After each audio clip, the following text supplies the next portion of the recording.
What's happening, YouTube? Oh, man. Feeling a little philosophical and very humble and awkward because I kind of feel like this is almost like bragging on myself. It's not, but that's how it makes me feel, so it makes me a little uncomfortable to speak on it in that sense. But having said all that, we're going to get into some story time. It's a story I've told here. Oh my. It's a story I've told on here a number of times, and I need some coffee. Mine really took my attention away.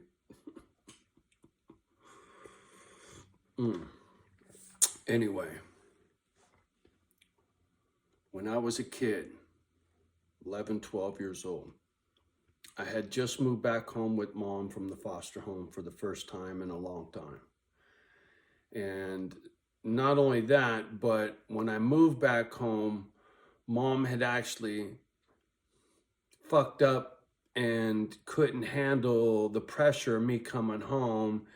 And I had a stupid social worker tell me Mom died, and she really didn't. And so, long story short, it was a very, very long, fucked up process to move back home with Mom.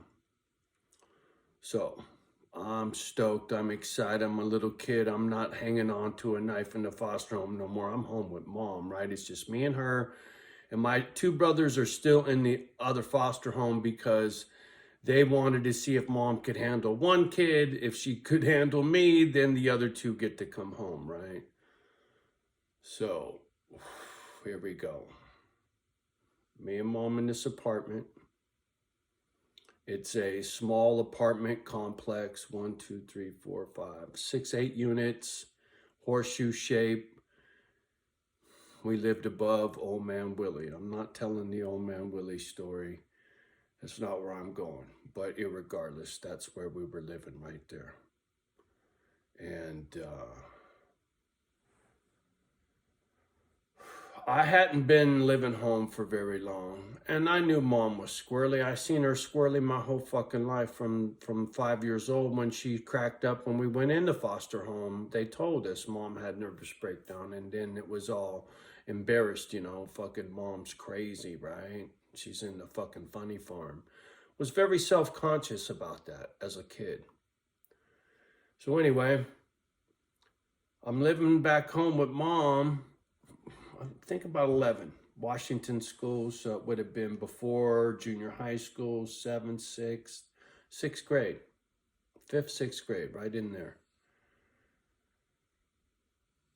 One bedroom, Mom's got the bedroom, I sleep on the couch. So I'm crashed on the couch, I gotta go to school in the morning. Man, I'm telling the story, I can smell the apartment. It's fucking weird. Anyway, I'm sleeping on the couch, this old fucked up secondhand couch. Mom wakes me up in the middle of the night, 2 o'clock in the morning. And immediately I know she's on one. Because when Mom was squirrely, her voice changed.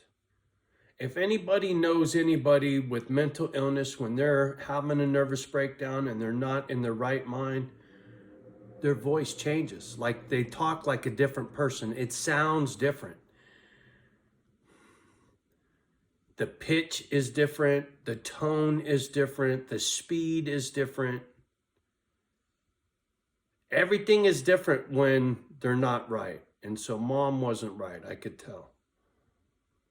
So Mom gets me up. She's all frantic. She hands me a ball peen hammer. I had a ball peen hammer because I worked on bicycles. It was little bullshit toolkit my Uncle Mike gave me, I think. So she grabs this ball peen hammer. She hands it to me and says, hey, there's a rat in the house. Look for this fucking rat. Kill the rat, right? I walk around, I'm looking everywhere. There's no fucking rat. I'm like, there's no rat. Okay, sit down and talk to me. Like, fuck, Mom, I gotta go to school. Oh, just for a minute. I'd been down this road before. I'm like, all right.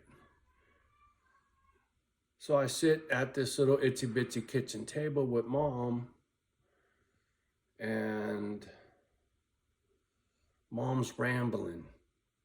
A lot of nonsense shit, right? It's not really making a lot of sense. She's bitching about life and crying and apologizing for fucking up and ruining my life and dumping, right? She was dumping all this shit on me when I was a little kid.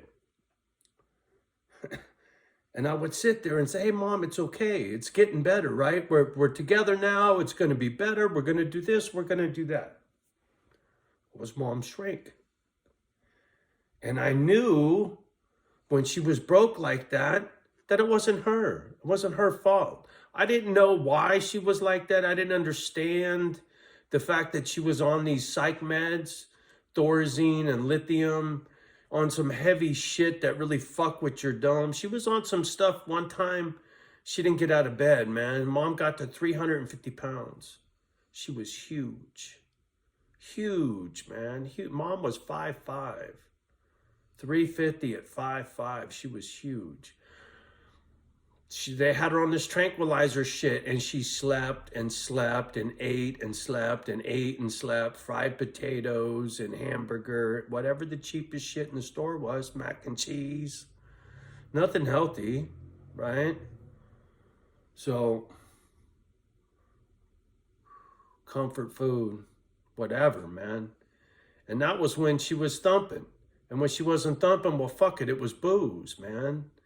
If she wasn't medicating with food, she was medicating with alcohol. And so when she was fucking lost her shit that night, and I'm sitting there with the ball-peen hammer and talking her down and explaining to her that it's going to be okay and it's not her fault. It's not her fault that, because she would talk about how grandma left grandpa and she had to fucking be the mom of the house, and told me how she didn't have tampons and Kotex and shit and didn't know how to ask her dad, so she had to use toilet paper and fold it up, and how hard it was. And okay, Mom, it's gonna be okay.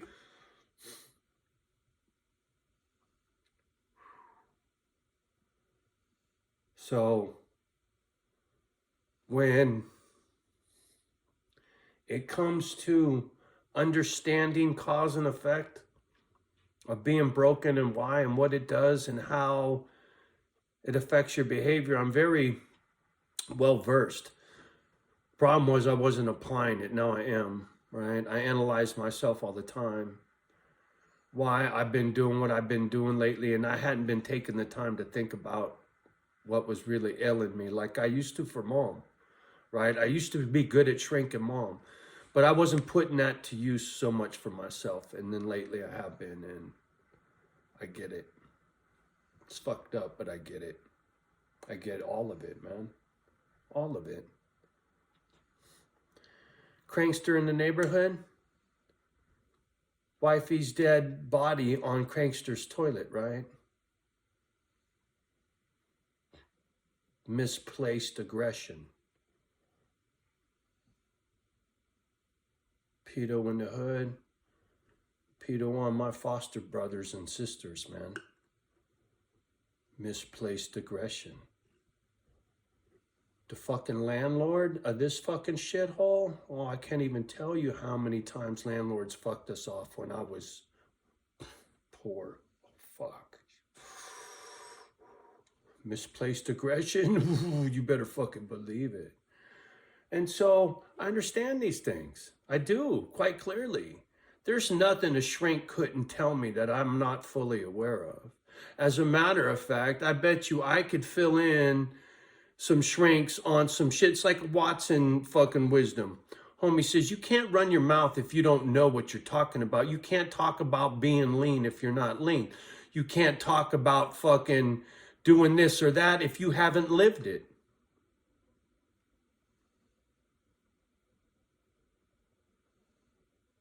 60 years in this body. 59, excuse me, going on 60.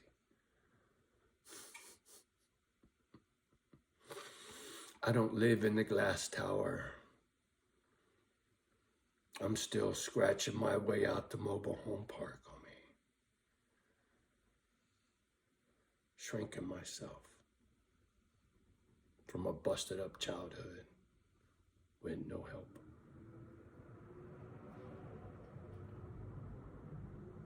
Even my mom had me. I got nothing. I got to do a little venting today. It was helpful for sure. That's what spurred this video. I'm not going to get into that.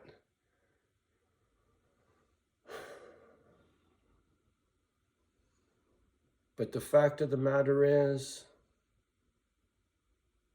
I've lived with and around mental illness my whole fucking life. I saw my mother and brother both fucking lose their shit, both try to commit suicide, both fucking puking that charcoal shit out of their face, etc., etc., etc. I listened to mom's horror stories from her childhood.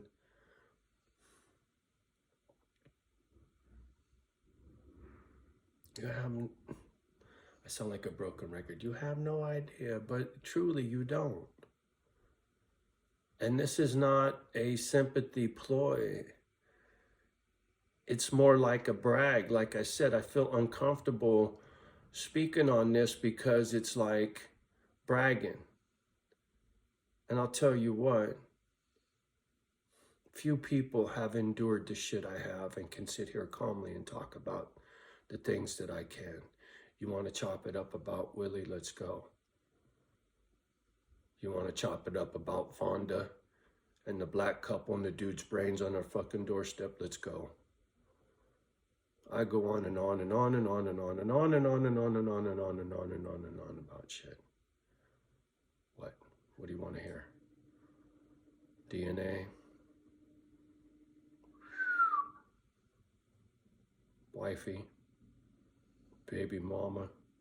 Taking baby for a paycheck? I mean, come on now. Don't you think I deserve a little heat? Don't you think maybe a few more eyeballs? Don't you think somebody ought to be calling? Somebody ought to be talking to me? I'm not talking friends and family. If that happens organically. I'm talking about the world, me getting attention. And the thing is, I got wisdom advice for a lot of broken people. I'm good at that. I'm really good at that. It's just burn out on doing that because ain't nobody doing it for me and I can't do it for my dog, so it's been FTW, right? Well, I'm going to try to FTW for a minute and go back to being my shrink, right? Because I excel. Watson's got nothing on me when it comes to that kind of fucking wisdom and knowledge. No, not even fucking close, homie. You know, you didn't live it. You can't speak on what I can speak on because I lived what I lived. You didn't live that. Now, I don't speak on the pen, right? What I speak on the pen is me failing my brother and on not keeping him out and how it broke my heart to see him in there and how that affected me. That's all I can speak on the pen. You know, fucking his wisdom that he obtained while he was in that fucking shithole. Mad respect for that. It's like my brother never clued me in on anything. The only thing he ever said was, we had a car. What the fuck is a car, right? Fuck do I know? I just know he used to do burpees next to his bed like a fucking maniac after he got out. Probably still does it to this fucking day. 20 years later. Anyway.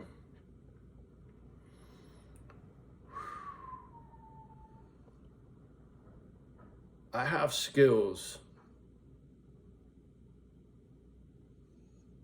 in areas that very few people do. I have physical knowledge and in place wisdom from living through it and coming out on the other side of it, right? The foster home thing, mom with mental illness, no dad, the this and that, this and that, and this and that, and this and that. Sorry, I'm uptight. Noises outside, and I've been seeing some weird shit in the hood, and it's just fucking, right? It's fucked being me. But that's kept me alive, right?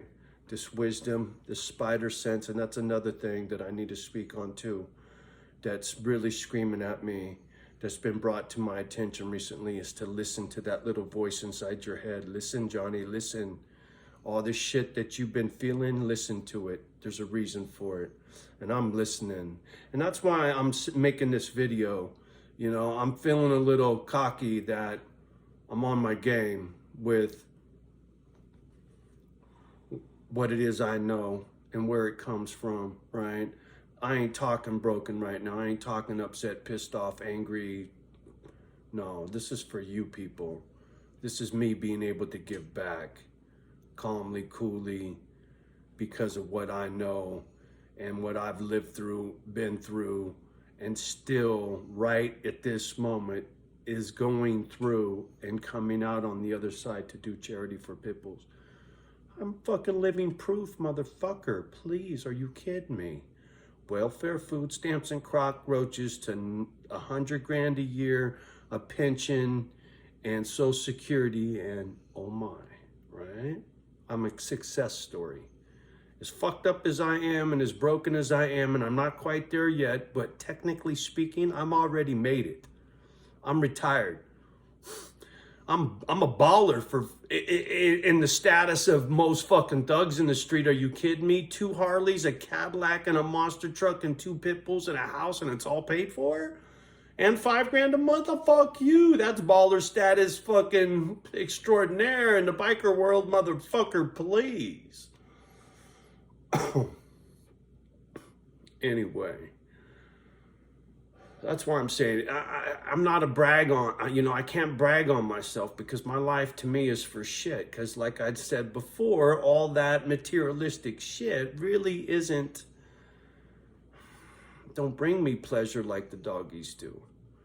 But it's a success story, right? I've lived it. I've made it. I've come out on the other side, right? I'm still here. I lived through all that shit. I'm still here, right? My prison is still, the bars are still here. I'm still in a fucking mobile home park. Motherfucker, please. Johnny needs some land. I need a plink off my porch. And the popo ain't gonna come say, what the fuck, right?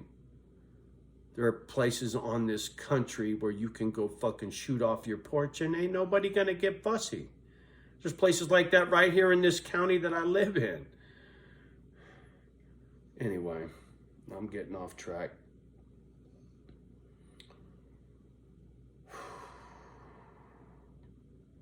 I've faced a lot of adversity and survived it and have begun to learn from it, right? I am understanding why I'm flipping out on this park owner, why I'm flipping out on these people in this neighborhood. It's helping me to calmly get crafty with my funds, with the attorneys, with all the proceedings.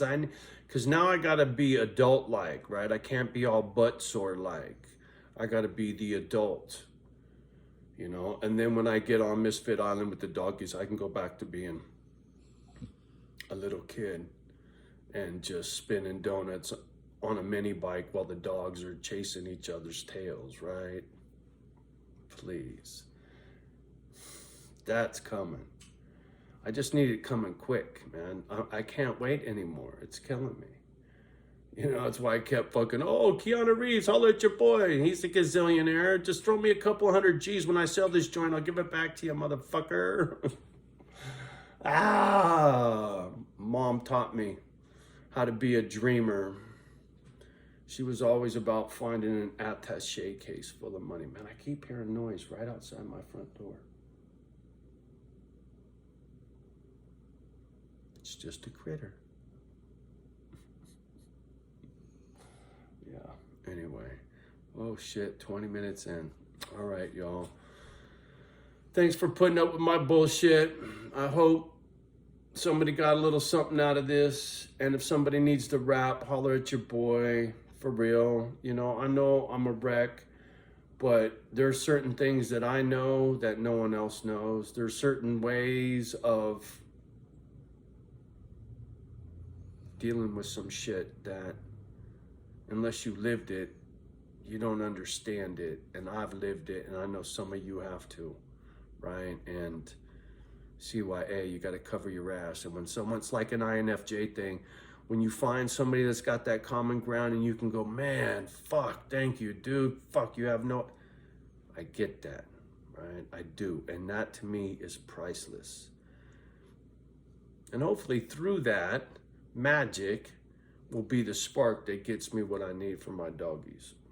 And the doggies I've yet to meet, right? Because that's my ultimate game. All right, y'all. Do me a favor, like, subscribe, hit that little arrow, share, text these little fucking videos to somebody who will get something out of it, right? Love the ones that love you back. Do your best to love the rest, and we'll talk soon.